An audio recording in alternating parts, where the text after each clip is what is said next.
आजकल नया लड़ाई युद्ध चल रहा है, खूब लड़ी मर्दानी में तो झांसी वाली रानी।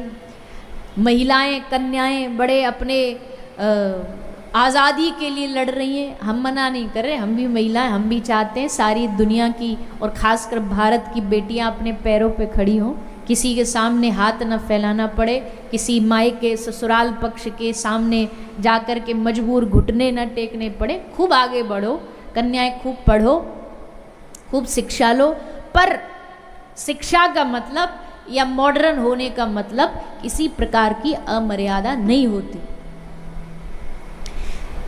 नदी जितने दो किनारों के बीच में रहेगी ना, उतनी उसकी धारा अच्छी बहती रहेगी। जिस दिन किनारा तोड़ देगी तो तबाही आ जाएगी। और ये बात नदी की नहीं है, ये बात इस समाज की महिलाओं की है, नारियों की है। हम कहते हैं कि मर्यादित होकर के खूब कन्याओं को मौका दो, पढ़ने का मौका दो, डॉक्टर बनाओ, इंजीनियर बनाओ, पायलट बनाओ, कथावाचक बनाओ। किसने रोका है? किसने मना किया?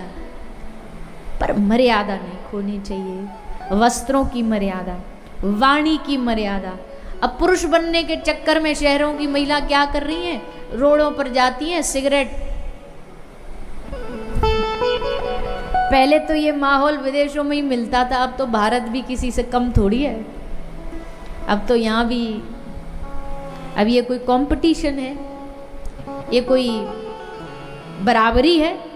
बराबरी करनी अच्छी चीज़ों में करो, बढ़िया चीज़ों में करो, किसी भी क्षेत्र में आगे बढ़ो, पर मर्यादा बंद नहीं। अब हम तो निवेदन ही करेंगे और बाकी तो सब समझदार हैं।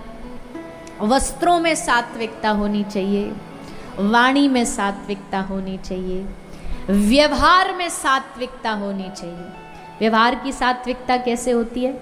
कभी किसी बेफजूल में जाकर के किसी के पचड़े में मत फंसो। हमको बड़ी आदत होती है, कहीं भी कोई भी झगड़ा चल रहा हो, बीच में जाकर के बोलने की, अपना ज्ञान देने की, और ज्ञान भी उल्टा सीधा ज्ञान देने की। अपनी वाणी में सात्विकता रखो, अपनी व्यवहार में सात्विकता रखो। हर चीज में सात्विकता होगी, तब जाकर के भक्ति मार्ग पर आगे बढ़ पाओगे। इसलिए भगवान ने